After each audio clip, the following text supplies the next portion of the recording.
Thank you for watching today's video. This is episode 2 of the Charlie Kirk Files, and we will call this episode The Ecumenical Road to Save America. This is your friend Spencer. Go ahead and subscribe to this channel and smite your like button, or the lizard people will get you. That's what we say jokingly on this channel, of course, and that will be great. So episode 1 was about Charlie Kirk and who was he. We talked about him and his desire to save America from the political left. But in this episode, we're going to talk about some of the things that he did ecumenically in order to accomplish that.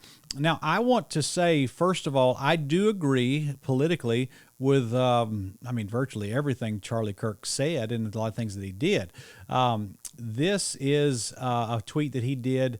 This was August 25th, 2024, and he said, "Stop communism, stop censorship, stop the war, stop inflation, stop the invasion, stop transing kids, stop racist DEI, stop crime, stop the tyrants, vote Trump, Vance, vote unity." I agree with virtually everything on there. Now, the political things are obviously there, but these social issues of communism, war, censorship, invasion, and all the stuff there, I agree with him on that. I do believe that those things are, just terrible, and that's not. I don't want to live in some sort of DEI hellscape of the future. I just don't want to do that.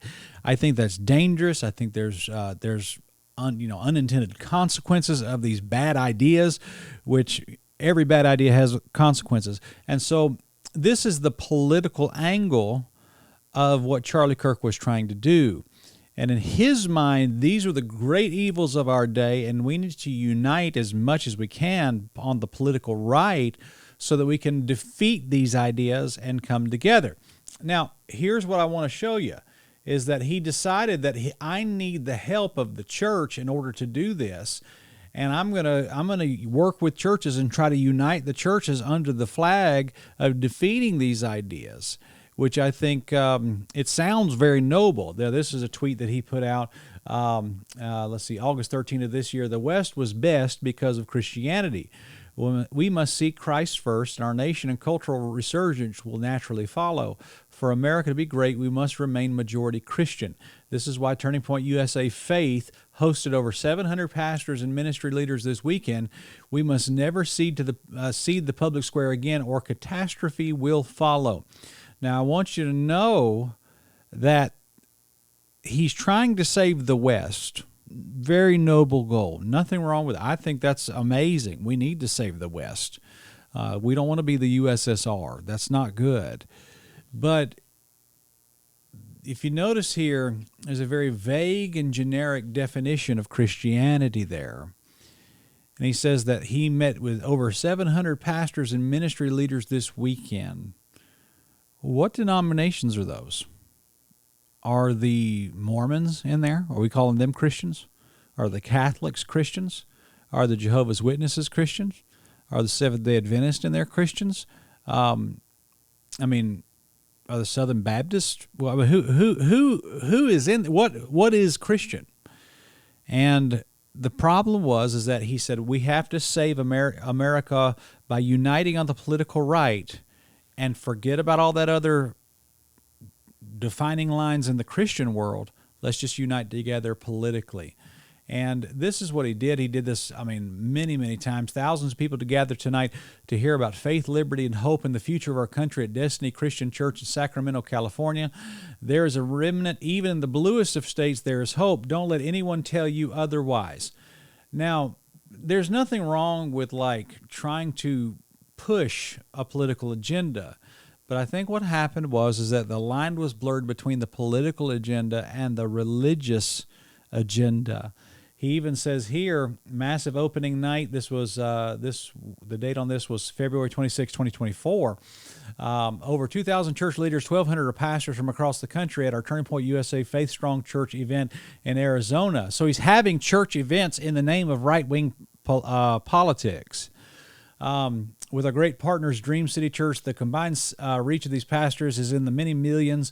We'll sponsor a day of training on ballot chasing, voter registration, how we win this year. So that's what he was doing. Now, he was. Let's see. This is the Strong Church Dream Conference. Confirmed speakers, this was February 26th. This was, what year was this? This was 2024. So, and I want you to know, if you know anything about who these people are on the screen, you have a mixed bag of evangelical and word of faith-esque type people. Everybody setting aside their denominational lines for the sake of unity, for the sake of saving America. This is ecumenicism. And it doesn't, and look, every ecumenical movement that has ever existed, every ecumenical cause that has ever been rallied has always had a noble intention. But ecumenical stuff always leads to doctrinal disaster. And unfortunately, this is where this is heading. Now, I want to throw this out to you as well, and you know, I can't fault Charlie for his enthusiasm and for his. I mean, the man was highly skilled. There's no question about that. But look what he started posting. Like this was September of this year. There's revival in the Christian church. Churches are growing. Young people are flocking to faith in God. You do not want to live in a non-Christian country. Even the most hardened atheists or agnostics are blessed by the church's influence. Now that on the surface sounds really good, but what church are you talking about? What is the Christian church? I tell you where I fear this goes, and this is the danger of all ecumenical movements, is that eventually the ecumenical road always leads to Rome. It always does. And that's why I don't play the ecumenical game. The ecumenical road always leads to Rome. You need to write that down somewhere and repeat that to yourself and remember that. Never forget that. The ecumenical road always leads to Rome. And I'm going to show you this, and just check this out. This was May 8th of this year. We talk about a golden age of America. And by the way, that golden age is esoteric language. Donald Trump uses that language, and we did a whole live stream on that. That's not good. That's dangerous talk. That's dominionist talk is what that is. We talked about that in Third Adam. That's dominionism. It is a perversion of postmillennialism. He said, we talk about a golden age in America. I'm an evangelical Christian, but I pray the new pope will help usher in a new golden age of Christianity. There it is. We're playing this word Christianity with no attachment to it. There's no doctrinal definition to what that means. By going ecumenical, we have so broadened the definition of Christianity that now we are including the Pope in this. This is what all ecumenical stuff does. This is the danger of it. He said, I pray the new Pope will help usher in a new golden age of Christianity. If the new Pope defends the faith, defends the West, defends biology and eternal truths, I will be his biggest fan. This is the mindset that if you stand with us, Republicans, on these social issues, I don't care what you believe ecclesiastically or theologically, I will stand with you. This is dangerous talk. And another post that he made here, this was May 8th of this year, 2025. Of course, you know that they put in a new pope recently.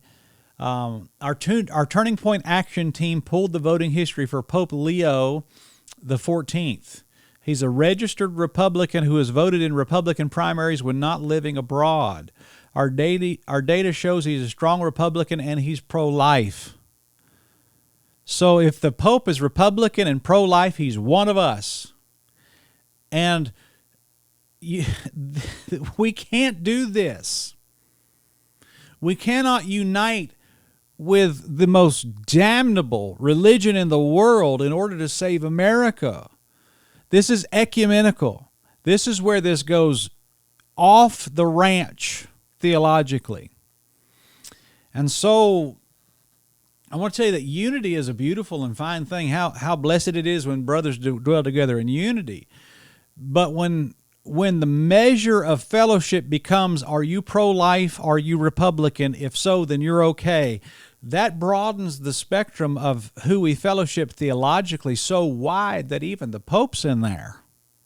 And I bet you a bunch of Jehovah's Witnesses are in there too, and a bunch of Mormons are in there. And Glenn Beck even said that, and we'll do this in another video, that Joseph Smith and Charlie Kirk were the only two religious martyrs in America for Christianity. And so now, through the efforts and through the goal of trying to save America, that Turning Point USA has done, they have broadened the parentheses and so broadened the definition of what a Christian is that now even the Pope's in that mix. And folks, that's dangerous. If you know anything about Romanism, you will know that is a syncretization of a pagan religion wearing the veneer and the cloak of Christianity. That whole organization from the top to the bottom literally is a wolf in sheep's clothing. That is a pagan religion from the pits of hell, and because we're trying to save America, we're holding hands with literal Satan. This won't end well. This is what the Third Adam series is all about. Third Adam 2 actually explains this very thoroughly. I want to encourage you to go watch that. And this is episode 2 of the Charlie Kirk Files. We're going to do more episodes on this. Stay with us. Subscribe to this channel if you're new. Smite your like button on this video and share it with all your friends. And God bless you. Have a wonderful, wonderful day.